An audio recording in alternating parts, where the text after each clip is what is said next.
আল্লামা রবিউল ইসলাম চাঁদাবাজি খুনের আসামি। ওনাকে হলো রেলঘাট, নৌবাহিনী সবকিছু দায়িত্ব দেওয়া হয়েছে। বাংলাদেশের যারা ছাত্র জনতার গণ অভ্যুত্থান করেছিল, আমরা যদি মারতাম তাহলে একটা বাংলাদেশে আওয়ামী লীগ থাকতো না। আমরা আইন এবং বিচারে বিশ্বাস করি। আমরা হলো সালাউদ্দিন ভাইয়ের মতন মবতন্ত্রে বিশ্বাস করি না।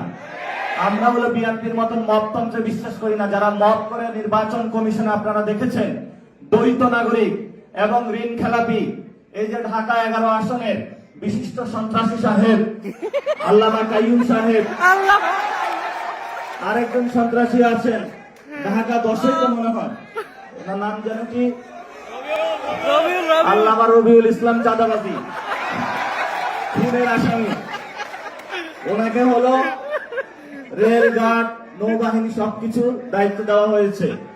তো ওইখানে বাংলাদেশের সবচেয়ে বড় চাঁদাবাজি চলে, কিন্তু তাকে দায়িত্ব দিয়েছে এটা। এই জন্য হলো বাংলাদেশের গণ অভ্যুত্থানের পরে যখন দেখেছিলাম আমরা বাংলাদেশটা একটি নতুন ভাবে গঠন হবে, আর তারা এখানে হলো দিল্লির একটা হলো নাটকের যাত্রা এখানে বসায়ছে, যে যাত্রকের প্রডিউসার হলো তারেক রহমান, আর এখানে অভিনয় করছে চাঁদাবাজ, সন্ত্রাসী, দুর্নীতিবাজরা। তা আমরা হলো এই নর্থ দিকের নাচ দেখি, মাঝখানে হলো বাংলাদেশের হলো কামসারা হচ্ছে। এই হলো বাংলাদেশেরই। এখন আমাদের সঙ্গে সুনির্দিষ্ট লড়াইটা আর কি, এটা হলো সিরিয়াস আলোচনা। সুনির্দিষ্ট লড়াই হতে হলো, আপনারা দেখেন আমরা কিন্তু কোটা সংস্কারের দাবিতে মাঠে নেমেছিলাম।